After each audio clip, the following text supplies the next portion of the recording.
Hi everybody, I'm here with any ideas. It's not Amy today. Hi. It's, Or greetings, I should say. it's James. James has come to stay for a few days, haven't you, James? Yeah. Yeah. So he started talking about Airships. yeah, Zeppelins. Airships in particular. Yeah. And to be honest, I never realised that supposedly the Hindenburg had all these rooms and like a lounge and bedrooms and the kitchens. The Titanic of the skies, you could say. Although I did tell you, because we've looked up stuff, so we just wanted to explain this. So, how long was the ship? The Hindenburg, they quote as 804 feet in length. And actually, if you get a plane out, like even the 747, you can probably fit 3 or 4 easily. Yeah, in length. So it's quite big, this thing. Yeah. But I was so shocked to see that it had bedrooms, living rooms, that it was a business. But how many people could it carry? Well, according to the internet sources, it says 50 passengers. So it's not really a money-making machine, then, is it? Well, they did a lot of what they call Zeppelin posts. They did flights, certainly in the 1920s, to South America, a 98-hour flight to the United States. The Hindenburg did 10 successful trips, and that said it was 1,002 people. Put the video on. Yeah. Putting the video on, I taped a little bit. Yeah, carry on, James. And how big was it? How heavy was it? I forget with the weight, but you're looking several hundred tons. And what James and I can't believe is how they built it. Oh, I haven't put the video on. Me and James can't believe how they built it. When you look at the pictures of the construction, it's undercover, under some sort of canopy. So as well as the 800 feet, you've got a building that is bigger than that to house this thing, to build basically a steel structure. Eggs inside that. Yeah, we've got a picture coming up in a minute about them. We'll stop when we get to that bit. I mean, look at that! You've even got a little deck to sit with your little deck chair. Bear in mind that some of this would be like... I mean, look at it. Look how it's kitted out, James. Would you believe it? I didn't know it was like that inside. I've never bothered to look. Look at that. They would be the first class passengers. I don't know how costly that would have been, but an ordinary person certainly wouldn't be able to afford to go on. And it was just luxury in the sky. There's a little bit of information there about like the size of it, and had 61 crew on that one. That's what it said there. But there's just quite a lot of information on it, so I didn't stop the thing. But you can go and look up the Hindenburg. But I was a bit shocked to see living rooms and things in it. I never thought it was that big. Yeah. Well, you've got, bear in mind, you've got the First World War. They were used for bombing. They wouldn't have had the luxury, but the post First World War was something entirely, basically like the Titanic in the sky. And then you've got the staged fire and the destruction of the Hindenburg, and of course the British airships. Yeah, the longest class of flying machine. Longest. How could they have made it, James? It's all got steel girders in it. Yeah. The idea, I think, was well, according to the official narrative, I think 25 that Count Zeppelin envisages these airships, and it's by, I think, in the 1898, the first ones, but it's the sheer size and the engineering of this steel structure, several hundred tons, and then obviously you've got the skin over the top of the structure. But there's no reason why they couldn't have airship travel today, because they can do it safely with helium. But it seems to be that it was all staged to say, oh, they're a disaster. But even after that Hindenburg fire, there was still a huge waiting list to travel on these things. People were not put off. But we don't know if any of that's true, do we? That's been made for us, probably. I can only go by what it says on things you look on the internet, like Wikipedia. See, it says it's only carried 1,002 passengers. It wasn't exactly the most... Yeah, that's over several trips. Yeah, but it's not that many, though, is it, though? So we're looking up a bit more. Whoops, got a bit of Google there. As I'm changing. That's to show you the size of an aeroplane with a we're getting to that bit with the bags, which Yeah. you can talk about in a second. But look at the size of a 747 compared to one of them. But then, you know, we used to think the Titanic was big, and the Titanic isn't that big, you know, to a modern day liner today. No. We looked that up, didn't we, James? There you go. Look, same. Often considered with these international flights to South America, you would need to have the hitching facility in all these places for mooring these airships when they've reached their destination. I've never seen how they. Yeah, there you actually go. hitch them. That's where we want to stop it, isn't it? So let's stop it there. I mean, look at that. How did they make all that? Look at it. Just. Well, you've got basically bags inside the structure with the hydrogen, and then the passenger compartments would have been at the very sort of So what you're underside. saying is, it's just that you think this was made a long time before. I would say, looking at all the old photographs, which UAP channel calls the vanilla skies, and many other channels have shown how the skies have masked out everything. I think you'll find there would have been a lot more flying machines. I mean, to start building that in the 1890s, the sheer size of it, and then when you consider it's being constructed. And don't forget, this isn't a prototype. This is actually a liner going out. So Yeah. where's the prototypes? Where's all that? Where's all that information? The Hindenburg was LZ-129, so it's the 129th airship. The earliest numbered ones were used in the First World War, and I think they basically just dropped bombs out the sort of cabin over London. They were reasonably successful from the point of view that no aircraft could reach the same height at one time, which meant they were pretty invulnerable until aircraft technology caught up with them, as it were. But their average cruising speed was 28 miles an hour, so it would have been a long journey. I mean, to go to the United States, 98 hours, so you're looking at just over 4 days just to get. Who's going to build this and have the money to build the place it needs to be fitted in? So that would be. I mean, we know, don't we, in the 1800s that buildings were 9 acres big and all that. So Yeah. they did build them. They did build buildings like that. But you've got someone to finance the building for it to be housed in. You've got all the material making it. This thing would have been cost a fortune in its time. Yeah. And it's what, the 129th one? Yeah. I think, if I remember. So why isn't there all the history about it properly? From memory, I think L1 up Put the video to on. possibly L15 were First World War bombers, basically. I mean, look at that. That is incredible. Just the sheer size of it, and to think that is in an undercover building that is being constructed. So the cost of actually building the sort of factory to produce these things. I mean, that's going to be in excess of the size of that airship. So you're looking at a building of at least And I think 130 foot. I'd have thought.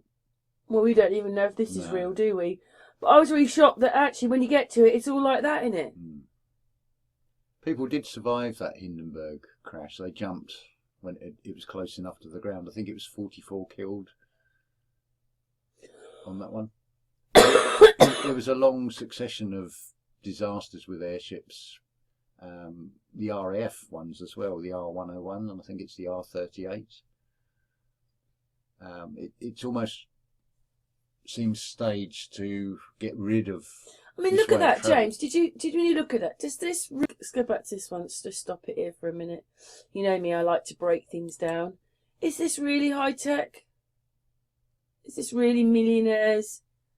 You know, stuff. Look at it. It's only deck chairs, and we don't know if any of this is real. That would be the viewing area. That's assuming it is real. But the thing to bear in mind with airships, Let's put a picture in there. compared to aircraft, your view from an airship would have been towards the ground. They flew much lower than modern day civil aircraft for a start, so your attention would be basically looking downwards. I suppose that's a good point, though. But I just, I mean, does this look high tech to you? Does this look like millionaire stuff to you? Not particularly. I wonder if I can. But like, that's the outside sort of viewing area.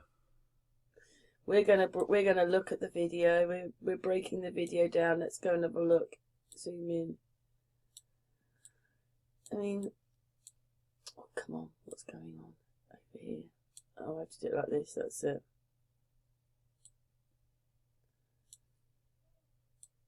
I don't think that's millionaire material there. Do you? I don't. I just think that's just a curtain. But I can't tell if any of it's real or not. Do you think it's real? Do you think we did see the hit? I mean, look at that. I don't know. It's out of context with... You definitely need to see more photos of these things for a start. Well, I've never seen these before anyway. I think probably the best thing, I think it was in the 1970s, there was the sort of disaster movie about the Hindenburg, which would show what the implied luxury of these things would have been. You said it was luxurious, but I don't think it was that luxurious. But anyway, let's just stop it 1 second. Say to James, I think it's quite incredible when you think all that was in there. So you've got bedrooms, you've got a living area, you've got 2 floors here. One's got kitchen in it and bedrooms and like a little, and yet only 50 people were on there. I would imagine only the wealthy would have been able to afford to go on these things, if you can only carry 50 passengers at the time. But then there's also all the what they call the Zeppelin post, all the mail and things that they carried. That would have been a revenue for them. But I don't know what their payload capacity was. I mean, that's the very. Why would you use something that was so dangerous? Well, it doesn't need to be dangerous. I mean, you could use helium today. The Zeppelin company still exists. No, I know, but yeah. But I'm saying, why would they have used? What did they use in those days? Hydrogen. So why did they use that really dangerous thing that is very combustible? Probably, why would they be using that on the people? Probably to give the impression that it was a dangerous way to travel and a justification for getting rid of them. Yeah, because they could have been using helium anyway. Yeah. And they just said it was using the other one. Yeah, hydrogen. Which is explosive. Yeah, which they just put in our news for us. But look at that. Did anybody... I mean, I never looked into the Hindenburg. I didn't realise it was quite as big as you said it was. That's what made me go and have a look. I just can't believe that they had all that in there. So this structure can't be as thin as they say it is. Otherwise it wouldn't better hold this up. No. If this was as thin as it showed when the Hindenburg was actually going up in flames... that it wouldn't be able to carry all that. So, do you have an explanation for that? Sorry, how do you mean? Well, if this was as flimsy as they said it is... I don't think it's... I think it's quite a rigid structure. How come that thing went woof as if it was a piece of paper? The sheer volume of heat, I would have thought. And there's the gas bags up that end. They would have been right over the top of this, I think, all the way through. That's the very lowest part of the airship, this cabin area. It says gas bag up there, but like, I don't know, it just doesn't feel right to me. But you would need quarters for cabins for crew and for passengers because of the duration of these flights. I mean, 4 days you would need to sleep. I know, but that's what I've got. Hang on a second, James. Yeah, so there goes. Nice little, we were going to Facebook because I've got some pictures of the Hindenburg on here, but I've got a few other pictures, so we're going to skip through them because it's always good to make a video. Yeah, James says we've got 2 temples. Yeah, one on each side of it. Oh, it shows it on that right-hand illustration. Got to make sure I'm going the right way. Which way is? Have a look. Oh, yeah, I think we might be going the right way. I like that. I always put pictures of houses, and that's just someone showing another old house. You've got your classic 3 steps up. What to about the this? door. The thermodynamic. Sorry, we're changing the subject a tiny bit. Someone told me to go and look this up. Have you ever heard of that before? No. No, neither had I. It's all about Ireland. Well, Ireland has a lot of commonality in the Gaelic Here you go. language with Hebrew. There you go. Which is interesting as well. James is reading the little things because he's not seen these. Somebody asked me to go and have a look at this. It's called the Emerald Isle for a reason. And there you go. Enchanted mythical fairies and leprechauns and Irish folklore come from the race called the Therma, whatever that is, Danann. Sorry, my spelling, my pronunciation's not very good, but I was a bit shocked. No, I've never heard of this before. It almost seems almost like alluding to the tribe of Dan. Oh, yeah. Possibly. I mean... People of in the Celtic myth, the race inhabiting Ireland before the arrival of the... What's that? Milesians. But yeah. I mean, look at the word Celtic. I mean, if it was the Glasgow football team, it would be pronounced Celtic. But I mean, Celtic. Tick is a parasite. Or sell a ticket. Celtic. Yeah. There you go. It was best described from Nemed, leader of the previous wave of inhabitants of Ireland. They came from 4 cities from the north of England. Yeah, anyway, I was adding these pictures in. I was going to make another video, but we're doing them. James is here, so I was showing James as well. And then that's the definition of the Black Irish. And they say it goes back to the Moors, but... You've also got in Nigel South says Wales it goes back as to well. the Moors, Maurs. That would make sense, yeah. Yeah, it's not the Moors, it's the Moors. They're Middle Eastern. There's a bit more there. See? The Danann ruled 1897. I don't know why that's backwards. BC until 1700 BC. Well, yeah, because it counts downwards to 0. Then it becomes AD, Anno Domini. It's before Christ and after, in Latin, basically. Oh, right, okay. And then look at that, a petrified ladder. We've got those caves in Yorkshire. I forget where it is, somewhere in Yorkshire, where you can go and hang up teddy bears and things, and over a very short period of time, they will become petrified. It's something about being in a liquid or a mineral. Wise up! Wise up! Wise Up! Channel, you know Wise Up, don't you? Yeah, he's very good. I love Wise Up. He's broken down so many. I mean, he's spot on about with the pyramids. They're poured concrete in bags. Well, Brian Forrester and Marie Wheatley might not agree with that, but there you go. That's what they're doing to us. They want us to hate each other. Don't let them win. Divide and conquer every time.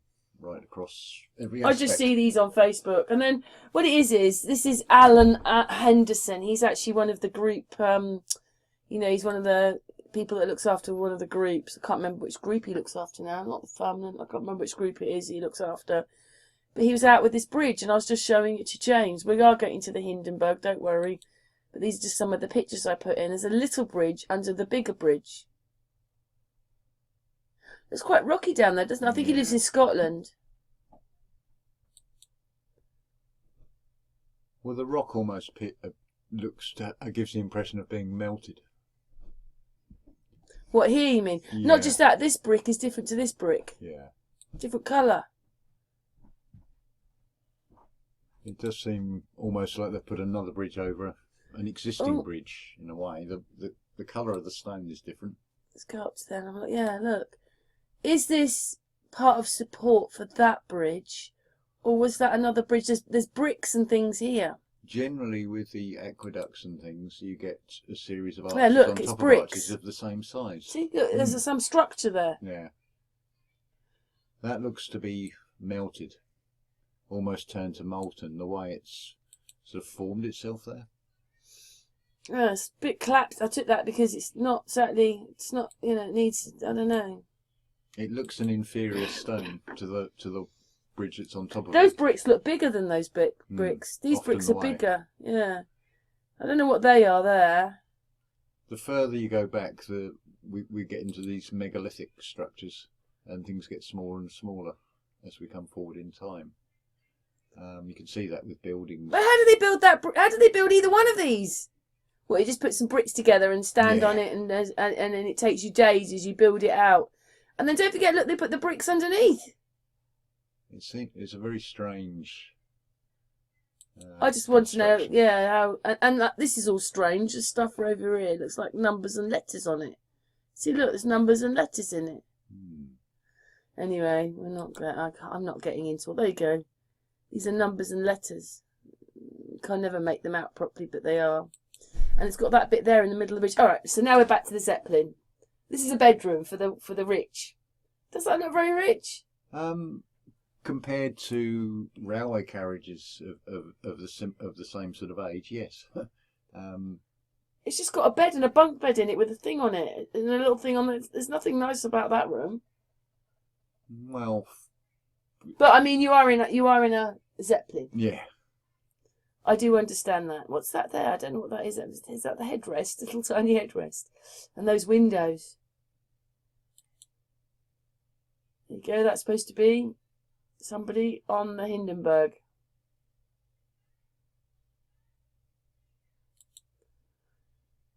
That's on the Hindenburg.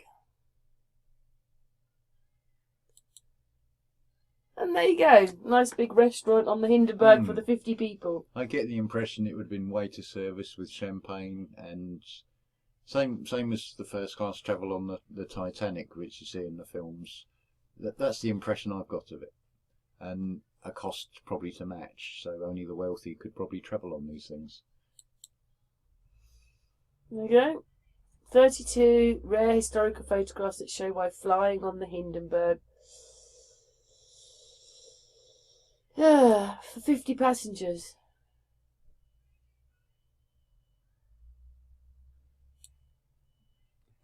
If you look at the Hindenburg, the sheer size of it, and how small those Luxury engines air are on travel. them for propelling them. Oh, there's a globe up there. Or look, land. Well, they didn't do a globe, did they? But they did a... That's the last picture. James, we're finishing the video now. I just wanted to put in the pictures of the bedrooms and that. Yeah, it's quite an eye-opener to see. I don't know if I believe it. I don't know what to believe with anything with history, to be honest. They're rabbit holes at the end of the day. The whole thing with the Hindenburg and the reporter being there and the camera being there, it looks, to me, it smacks of being staged. And also, do you think that it looks like we're looking at the 1950s, not the 19... Well, it's got that Art Deco style about it, which would imply sort of 1920s, 1930s. Really? It looks like 1950s to me with those chairs. Well, when you look at that sort of 1920s into 1930s, it's all about streamlining and speed and. This is 1930s though. I'm just saying, I'm wondering if it's as old as it looks. Maybe the 50s is when... Oh, anyway, we're going to finish the video now. We've said quite a lot. We're 20 minutes in. Anyway, who believes the Hindenburg was real and who believes it wasn't? It was a staged event. You know, it was all crap. I think one of the biggest clues would be one of the British airships, the fact it's the R101. I think that's... What's that one then? Well, if the 0 you discount in numerology, that leaves 11. I mean, how many times does 11 come up? Twin Towers, that's like two. The World Trade Center is 2 ones merged into one. You've got the reference to Janus, the two-faced god, who is also associated with arches. This could lead off on so many tangents from the word arches. I mean, archangel, arcing electricity. There's so much comes off of this, which is fascinating. I agree. So, I don't know what to believe with anything in history, to be honest.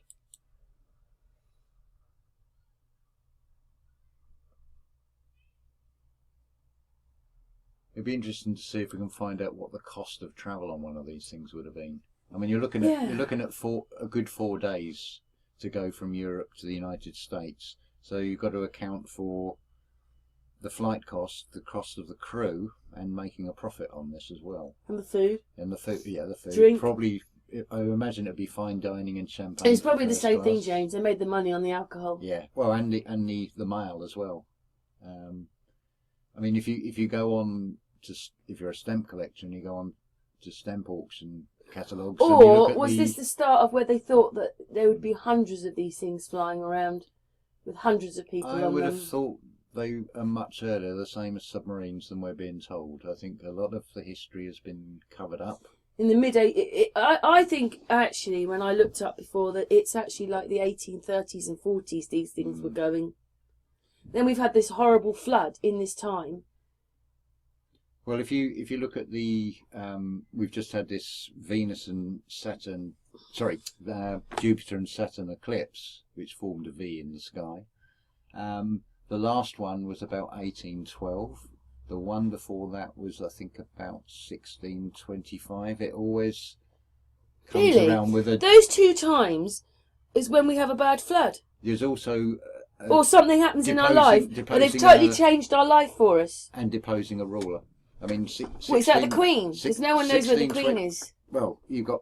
about 1624, I think it is. You've got the time of Cromwell. That's when I felt the first thing happened in the War of the Roses. Yeah, and then you've got 1812. You've got the Mexico earthquake. You've got the war in North America before Canada became Canada. Obviously, the Napoleonic theatre going on, and I think that is just a theatre.